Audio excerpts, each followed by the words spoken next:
The 1980s were a glorious decade for horror fans. If you were alive then, you got to see a parade of mass killers, dripping aliens, and demonic forces on the big screen.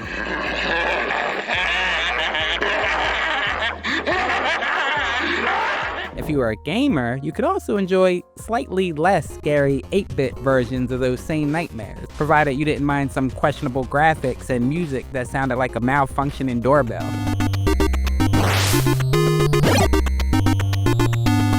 Back then, video game adaptation didn't mean a lavish cinematic experience with motion-captured performances.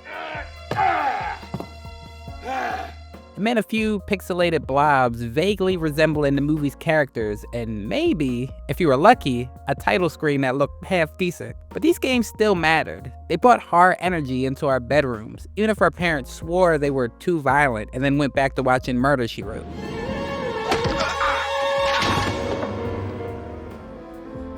So grab your joystick, blow the dust out of your NES cartridge, and let's dive into the 80s horror movies that inspired some memorable and occasionally baffling video games. Whether direct adaptations or suspiciously similar inspired creations that were basically the gaming equivalent of "Don't Sue Us, Please."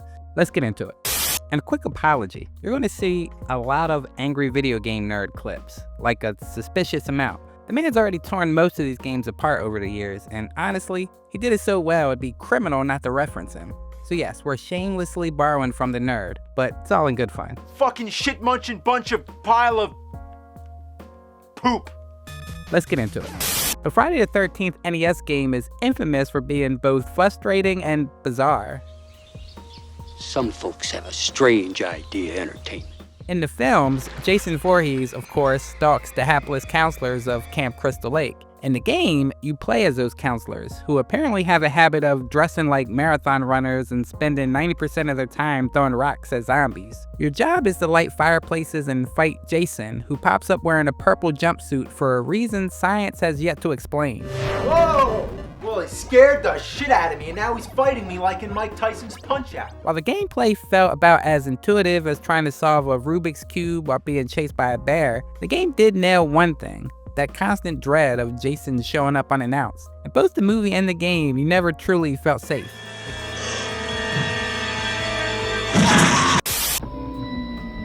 They're here. While there was no official Poltergeist game in the 80s, Haunted House for the Atari 2600 feels spiritually connected. In Poltergeist, a normal suburban home becomes a gateway to the supernatural. In Haunted House, you explore a spooky mansion full of ghosts, bats, and spiders while searching for pieces of a magic urn. Sure, Haunted House looks like you're controlling a pair of floating eyes through an endless series of solid colored screens, but in 1982, that was terrifying. Well, it's pretty scary. Yeah, what the fuck is this The sense of creeping through darkness, never knowing when something ghostly would attack, mirrors the movie's unsettling, your house wants to eat you vibe. Plus, both make you think twice about furniture placement.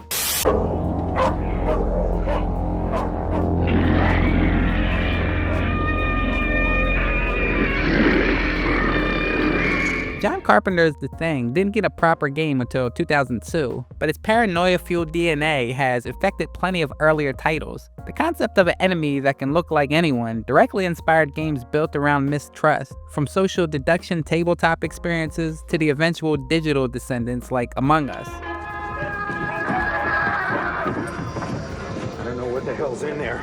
It's weird and pissed off, whatever it is. Even in the late 80s, certain survival and adventure games, Project Firestar on the Commodore 64, for instance, carried that claustrophobic who's really on my side tension straight from Carpenter's Antarctic Nightmare.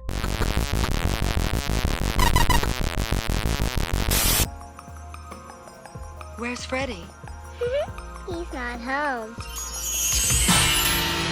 In the movies, Freddy Krueger stalks teenagers in their dreams, turning your sleep into a deadly trap. In the NES game, you collect his bones. Lots of bones. You know, come to think of it, the plot's kind of like Simon's Quest. Why would Simon want to go around collecting pieces of Dracula? He was killed the first time. Just leave him alone. Imagine if Batman killed the Joker and then he scattered his pieces all over the fucking city and then went around collecting them all. What a bunch of fucking shit. It's never made clear why Freddy's bones are scattered around Springwood like free samples at a grocery store, but you obediently gather them up and toss them into a furnace. The game actually had co-op for up to 4 players, which meant you and your friends could team up to face Freddy together. This is fucking shit. It's diarrhea shit. This game is horrible. Fucking diarrhea. Ass sucks and shit. It's balls.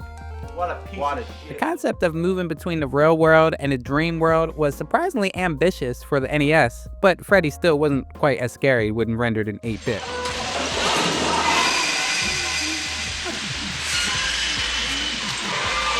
Ready? Ready?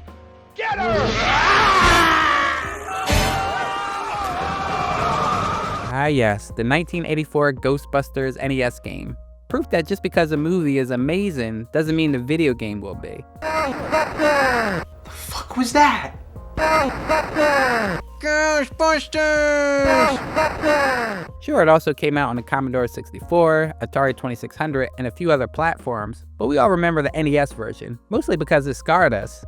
And AVGN. You spend half the game slowly driving to ghost infestations, watching your gas meter tick down faster than your will to live. The rest is awkward ghost vacuuming that feels like trying to thread a needle while drunk. And the ending, a glorified congratulations screen that feels like a sarcastic pat on the head. What?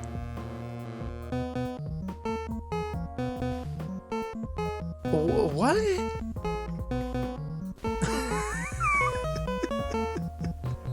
Who you gonna call? Literally anyone else.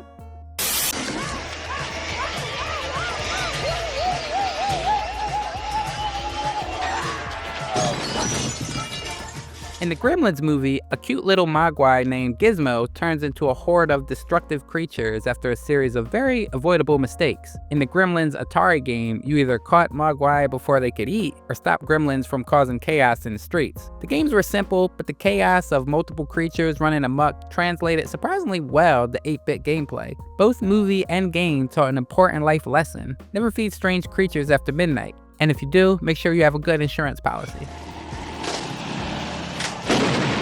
The first Evil Dead movie was raw, low-budget horror that dripped with atmosphere and other less pleasant fluids. The 1984 Commodore 64 game adaptation tried to match that intensity, and mostly failed, but in an endearingly weird way. You played as Ash, tasked with killing deadites and keeping your friends from becoming possessed. Graphically, it looked like a haunted house made of brightly colored Lego bricks, but it captured some of the cabin in the woods claustrophobia, and it certainly deserved points for even attempting to put the movie's over-the-top gore into the squeaky clean home computer market of the time.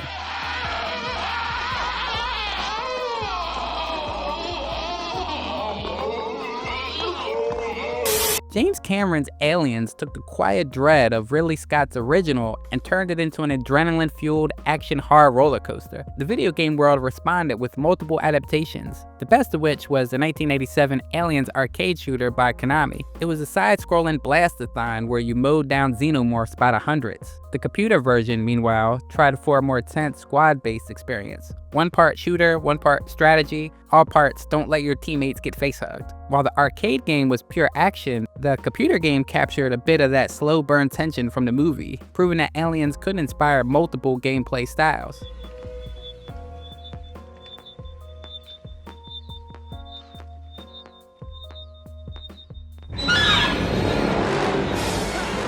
The Predator movie was a mix of macho action and survival horror, as an alien hunter picked off an elite commando team in the jungle. The 1987 video game versions on systems like the NES and Commodore 64 mostly leaned into the action side. You played as Dutch, Arnold Schwarzenegger, sort of, running through levels, blasting everything in sight, with the occasional boss fight against the Predator itself. The NES version is infamous for its odd enemy choices. Apparently, the Predator hired mutant crabs to assist him, but it did manage to create some moments.